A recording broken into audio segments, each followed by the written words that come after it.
अभी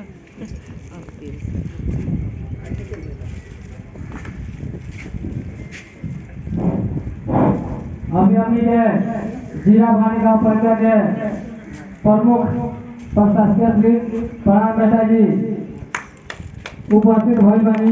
वहाँ के कार्यक्रम में विशिष्ट अतिथि है पद आसन ग्रहण कर खातिर हार्दिक अनुरोध करल बानी। धन्यवाद। अपने सब ताली बजा के स्वागत कर दी। धन्यवाद। अभी हमने के आज के कार्यक्रम में नवनिर्वाचित वार्डाध्यक्ष आज पदभार तथा कार्यालय में अपन प्रवेश कैले बानी। वहाँ के हम दू शब्द राख दो खातिर और जनता में जो हमने के जो प्रतिबद्धता रहे और हमने के आगामी कार्य दिशा निर्देश का हुई उस सब में दू शब्द राख दो खातिर हार्दिक अनुरोध कर रहा है। धन्यवाद। धन्यवाद। सबको नमस्कार। आज के कार्यक्रम के सभापति महोदय, प्रमुख अतिथि गापा अध्यक्ष अनु चौधरी जी, विशिष्ट अतिथि पूर्व गापा अध्यक्ष रामप्रीत महतो जी, विशिष्ट अतिथि उपाध्यक्ष रेखा चौधरी जी, वैसे ही पूर्व गापा अध्यक्ष उपाध्यक्ष उषा चौधरी जी, यहाँ जितना उपस्थिति भइल बा हमने के जन समुदाय में सबसे पहले हमारे व्यक्तिगत तरफ से और वार्ड के तरफ से नमस्कार बा, धन्यवाद बा। आज हमने के लगभग 20 दिन हो गए चुनाव पहले, लेकिन आज हम वार्ड में आज से पूर्ण रूप से प्रवेश होके जा रहा बानी। आज के कार्यक्रम के जो हम निम्तो दिले रहनी ओकरा के स्वीकार क के आई संपूर्ण प्रतिनिधि लोग में, संपूर्ण जनता में हमार फिर से धन्यवाद बा, नमस्कार बा।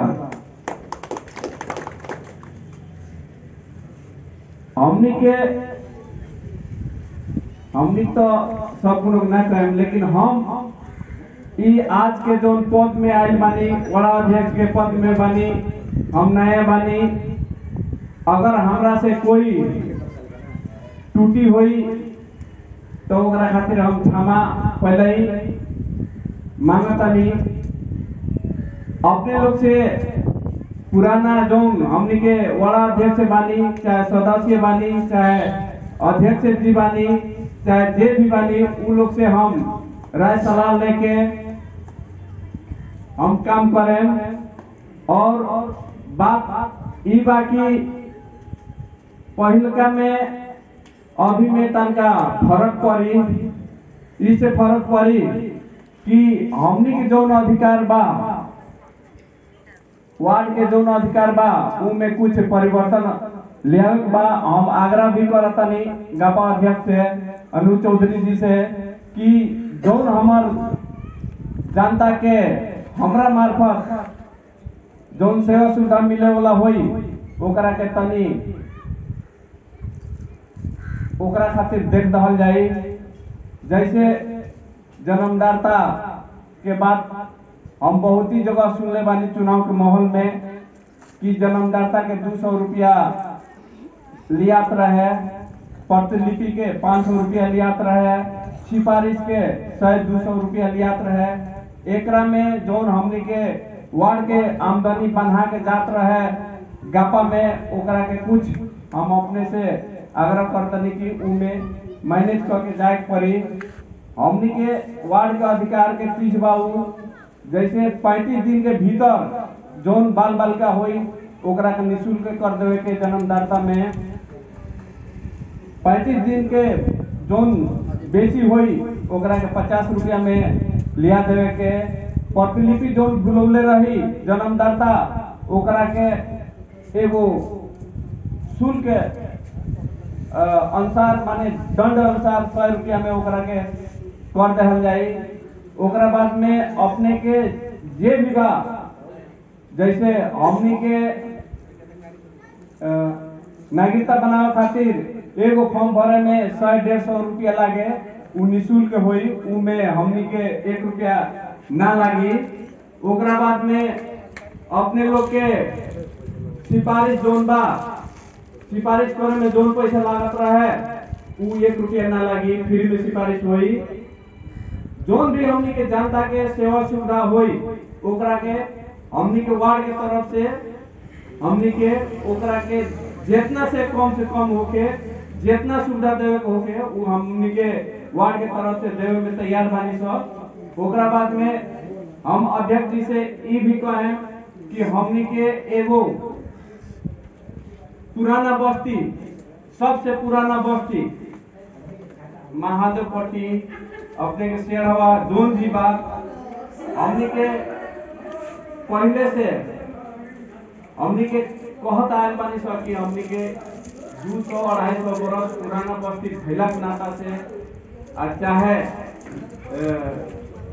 एगो आदिवासी भैला के नाता से हमनी के गांव में आज तक ले नीमा भी से मावी नहीं हो सकल। एकरा में तनका जोड़ लगा के ई 1 नंबर वार्ड में कम से कम एगो मावी +2, ओकरा बाद में अपने के जोन बर्थिंग बा बर्थिंग के भी सुचारू कर देवे खातिर हम आग्रह कर रहल बानी। ई जोन अपने के सामने देख रहल बानी हमर वार्ड, अपने के वार्ड हमर वार्ड के जोन अगाड़ी ई फोहर जोन बा, ई पोखरी के चलते चाहे नाला ना भइला के चलते जोन फोहर भइल बा, ई जोन हमर कंपाउंड बा वार्ड के कंपाउंड बा, ई सब कोनो के सार्वजनिक जगह ह, वार्ड के चीज संपत्ति ह। एकरा के बचावे खातिर बाउंड्री के ई जोन हमनी के एगो सोच बा, यहाँ के युवा सब साथी के सोच बा, चाहे यहाँ के जे भी जनता बा उ लोग के सोच बा कि हमनी को अदौ के पोखरी बा, ई पोखरी के नाप पुर के एकरा के तनका बढ़िया ढंग से एगो रानी पोखरी ना बना के चाहे अपने के घरियारो पोखरी ना बना के एगो छोटा पोखरी के रूप में एगो नमूना ई गांव खातिर, ई वार्ड खातिर, ई पलका खातिर एगो बढ़िया से बढ़िया एकरा के सजा के रखे खातिर भी ध्यान देवल जाए। अपने के ई जोन वार्ड से मेन रोड से वार्ड में छिरो तनी तो यहाँ इतना न माने कादो होला, मतलब कि कचरा होला कि बरसात में आवे के रास्ता ना मिला। एकरा के भी सबसे पहले इन सब चीज के प्राथमिकता दे के अपने से आग्रह कर रहल बानी कि ई सब जितना चीज बा ई फोर व्यवस्थापन ई बाउंड्री के सुरक्षा के खातिर आज हमनी के वृक्षारोपण बा, वृक्षारोपण के बचाव खातिर ई सब में बहुत ही तनका ध्यान देवल जाई। हमरा ये आग्रह करते अपने लोग से फिर हम दोहरा के कहतनी कि वार्ड से जितना भी सुविधा मिले वाला होई तो हमनी के अपने लोग के सुविधा देवल जाई कम से कम में, और जल्दी से जल्दी के अपने लोग के छठियार या बरहिया में यदि अपने लोग हमनी के जानकारी करतनी तो हमनी जाके अपने के घरे जन्मदाता बनावे के भी हमनी के घोषणा कर रहल बानी, चाहे सचिव साहब से बने चाहे अपने के हमरा से बने, जैसे भी अपने लोग सेवा सुविधा पुगावा में हमनी के तरखा रह वैसा ही अपने लोग के प्रत्येक व्यक्ति के कहीं न कहीं कोनो बड़ बीमारी में यदि ब्लड के आवश्यकता पड़ला, बीरगंज में होके चाहे काठमांडू में होके चाहे कहीं होके तो हमनी से संपर्क कैले हमनी के ब्लड के जोन शुल्क लागला ओकरा के निःशुल्क कैल जाई। अपने लोग के 1 रुपया ना लागी, ब्लड हमनी के फ्री में उपलब्ध करावल जाई। कह के अपने लोग से जानकारी करतनी और आग्रह करतनी। वैसे ही अपने लोग के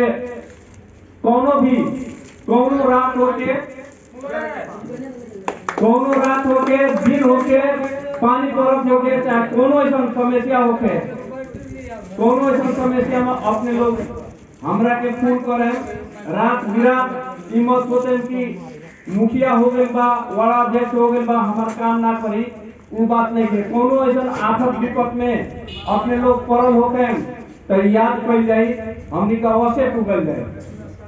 हमनी के गांव घर में रहले तो एकदम अवश्य पुगल जाए, चाहे कोनो आंधी तूफान होके, चाहे कोनो ऐसा अपने लोग के समस्या पड़ल होके, उनमें हमनी के याद कर जाई। हमनी के नंबर एकदम टासाइल रही अपने के वार्ड के कार्यालय में अगाड़ी। ये सब चीज जोन भी बा अपने लोग हमनी के ई मत सोचे कि रामचरण जी काम करिए कि ना करिए, बड़ा अध्यक्ष काम करिए कि ना करिए, सब जनता हमरा खातिर बराबर बा। आज अपने लोग के माया ममता से इस जगह में हमनी के पुगल बानी सब, अपने लोग के माया ममता हम कभी ना बिसरम। अपने लोग जैसे माया ममता कइले बानी वैसे हमहू माया ममता करें। इमे अपने लोग के दू मत के बात नहीं थे, कोई लगा के चाहे कोई डरा के हमरा लगे ना आवे सकी तो उ बात नहीं रखे के। कोई भी होको, लड़का होको, सियान होको, बूढ़ होको, पका होको, कोई आओ हमरा लगे, हमरा से होके वाला सेवा सुविधा अपने लोग के अवश्य मिली। एकदम हम रात दिन अपने लोग के जैसे पहले काम करत रहनी वैसे ही आज भी हम ओकरा से ज्यादा हम करे के प्रयास करें। जोन भी काम बा हम जोन भी काम करें तनका हमरा के लज्जित मत करें लोग। हमर बानी बा हमरा जैसे कि कोनो ऐसा काम बा हम सुअर देखें, चाहे कोनो भोज भातार में जाए, चाहे कहीं जाए तो हमरा से सुअर बताई, चाहे हम अपन कोना बोलोले बनी ओकरा के सेवा सत्कार में यदि हम जुट गनी तो अपने लोग हमरा मत ला जाना। काहे से हमर साथी सब बहुत ही कोनो कहला कि ऐसा व्यक्ति हो के माने ई जगह में तू के काहे कुर्सी देत नहीं, चाहे काहे पुअर उठावत नहीं, ये हमनी के कर्तव्य बा।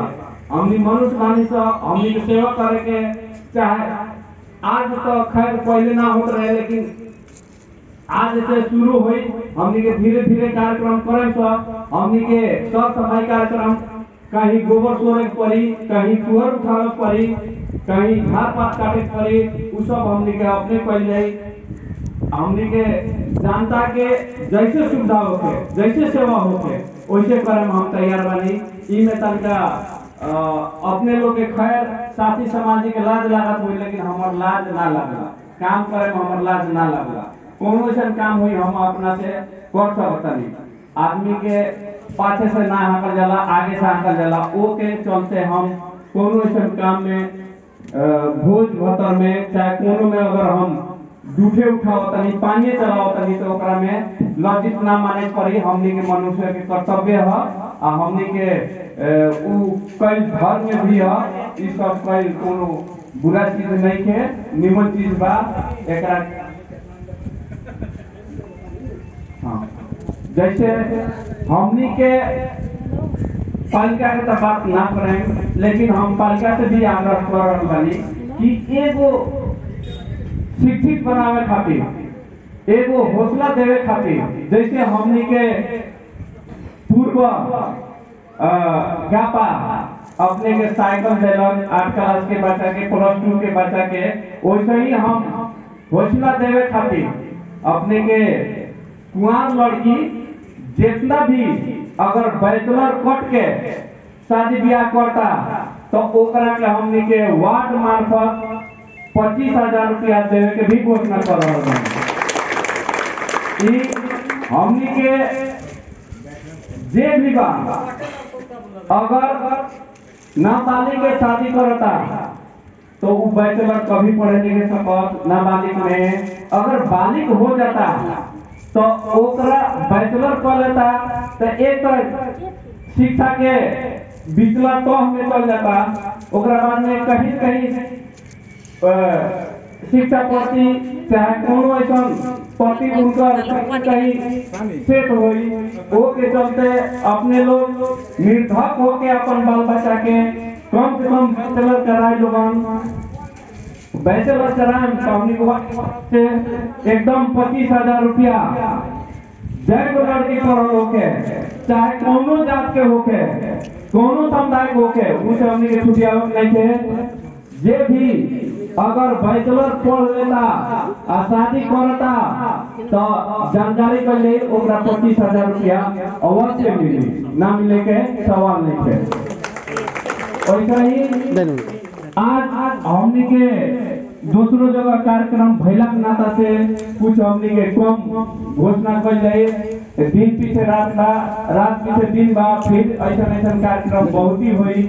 अपने लोग से यह आग्रह बा कि हमनी के फिर दूसरा जगह 3 नंबर वार्ड में कार्यक्रम बा, अध्यक्ष जी के वहाँ गए जरूरी बा, वो से हमनी के ई कहते हुए भी आई सब चीज जोन बा, जैसे अपांग बा, अपने नेत्रहीन बा, कान के बहिर बा, बागर बा, उस सब के भी हमनी के निःशुल्क में पढ़ावे खातिर कहीं न कहीं से पढ़ल जाई।